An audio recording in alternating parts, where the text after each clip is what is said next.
Hola floretes, què tal? Com esteu? Espero que estigueu superbé i que estigueu passant unes bones vacances de Nadal, tot i que no sé quan pujaré aquest vídeo, però la qüestió és que jo estic fent segon de batxillerat i sí, sóc una friki dels estudis, sóc la típica nena repel·lent de classe que s'ho té tot estudiat 2 setmanes abans i dic, és una cosa que no he parlat mai encara al canal i penso que és molt guai, així que aquest és el primer d'una sèrie de vídeos que serviran com per donar consells o la meva experiència amb el que és la selectivitat, el batxillerat, mètodes d'estudi, organització, com ho faig i totes aquestes coses. Penso que durant els anys he anat desenvolupant molts mètodes que us poden ser útils i m'agradaria explicar-vos.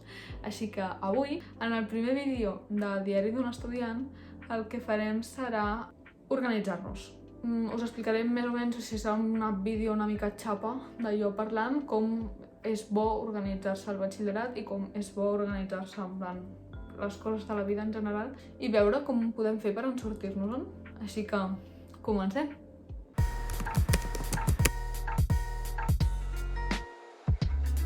Per mi, estudiar comença amb el primer pas, és un cop he acabat exàmens, ja em poso a organitzar tot el que és el temari següent per tornar a començar i ja anar preparada des del primer dia. Estar organitzat, tenir el teu contingut igualment organitzat i estar centrat, i aquest any he descobert que 5 minuts de feina al dia en organitzar-te poden estalviar-te després hores d'estudi i hores de patiment, així que realment és una inversió que estàs fent pel teu jo del futur i he passat de passar-me 12 hores estudiant abans d'un examen per treure un 8 a passar-me 3 i potser mirar una pel·li el dia abans de l'examen i treure un 10. Així que és un tip que serveix moltíssim i encara que soni tòpic, portar les coses al dia i ser conscient d'allò que estàs fent durant les classes és el que et permet anar després molt més relaxat. A l'hora d'estudiar ja saps el que et costa, ja saps el que no, ja saps on falles, què pots millorar. Llavors pots anar directament molt més al gra i no estar-ne tanta estona divagant perdent el temps. Jo els organitzo a ordinador i els imprimeixo. Un cop he acabat exàmens els arxivo perquè jo aquests apunts els hauré de fer servir després per estudiar la selectivitat, que encara queda moltíssim. És a dir, no tot s'acaba aquí. Llavors el que faig és arxivar-los en unes altres carpetes per no haver-los d'anar carregant amunt i avall tot el dia un cop he acabat els exàmens de batxillerat i el que més recomano seria passar totalment del suport del profe, en plan, durant les classes. Si fa servir PowerPoint, si segueix el llibre, tu apunta amb un full en brut tot el que et cridi l'atenció del que diu el profe i després a casa ho organitzes. Perquè a vegades els profes expliquen el contingut d'una manera diferent o ordenada perquè ho entenguis més bé, o potser tu en el teu cap t'entra endreçat d'un esquema una mica diferent. Llavors, haver de seguir una pauta, seguir amb les pautes del profe et limita moltíssim a l'hora d'estudiar perquè ja t'estàs limitant a organitzar la informació d'una certa manera. Si tu en el full en brut apuntes tot el que et va venint al cap, el que et sembla important, que potser després no és important però t'ajuda a recordar allò que sí que ho és, llavors a l'hora de fer els apunts ho tindràs tot superorganitzat dins del teu cap perquè ho hauràs entès. I d'aquesta manera també t'assegures que si a classe no estàs entenent alguna cosa doncs no siguis ruc i aixecar la mà i pregunta, que no és més tonto el que... No, com era la frase? No és més tonto el que menys pregunta, sinó el que més s'interessa o alguna cosa així, no ho sé. No soc experta en dites, però penso que aquest tip és superimportant. Si al final es tracta de fer-se els apunts teus, allò que ho tens allà és molt millor tenir-ho expressat i ordenat a la teva manera. Després, un cop a casa, els passo net i els completo i m'asseguro d'entendre-ho tot bé. I si tinc dubtes, demano hores de consulta als profes, hores extra, el que sigui. Però normalment d'aquesta manera ja em queda tot clar. Llavors també és hores de feina que t'estalvies després a l'hora d'estudiar-te quan t'adones que aquell punt 2 que vas fer fa 3 mesos no l'havies entès. Si allò ho haguessis passat al dia, ho haguessis solucionat a temps. Per organitzar-se i ser més productiu és molt important saber quan treballes millor, conèixer-te a tu mateix. Si tu ets una persona de matins, no et posis a estudiar a les 3 de la tarda perquè dedicaràs hores i estaràs fent uns esforços que no serviran de res. Llavors et surt molt més a compte llevar-te d'hora i estudiar al dematí i la tarda fer una migdiada. En canvi, si saps que al dematí no fas res, no et llevis d'hora, descansa bé i quan sigui l'hora que tu et sents més productiu i l'hora que et va millor, doncs llavors ja et poses a fer tota la feina i hauràs tingut temps tant per descansar com per estudiar. Perquè la clau està en l'equilibri, en balanç.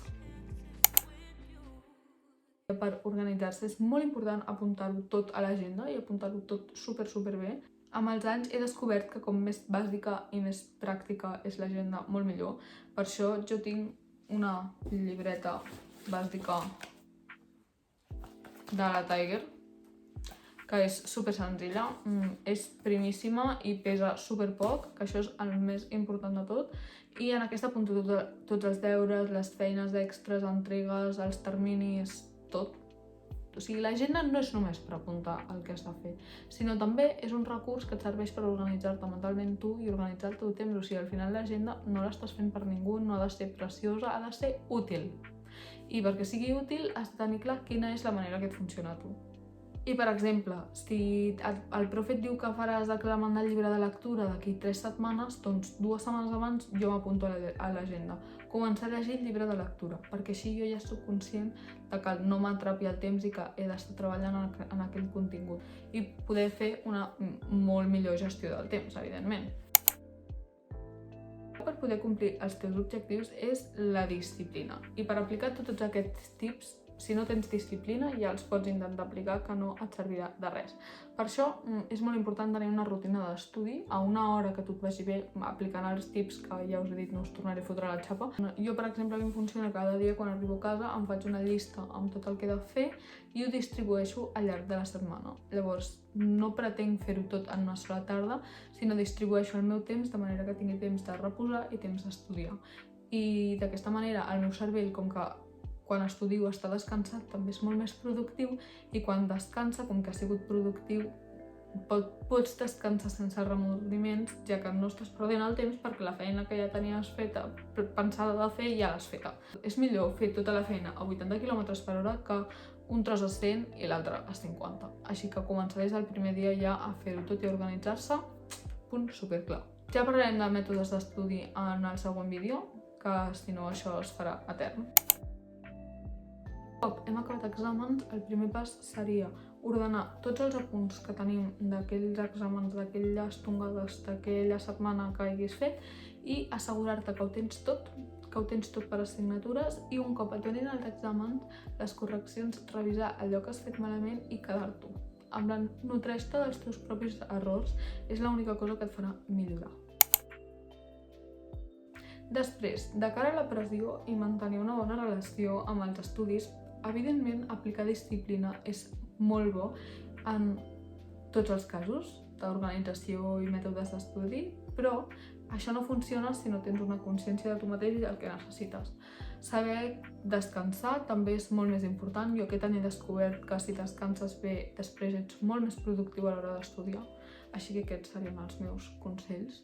Intenteu buscar l'equilibri sempre entre el temps d'estudi i el temps de jou, lleure, com li vulgueu dir, perquè, no sé, al final procrastinar és el pitjor dels errors. És molt millor anar relaxat a un examen i tenir confiança en un mateix i amb la feina que ha fet, que és molt més important el camí que després el resultat, i del resultat sempre se'n pot aprendre.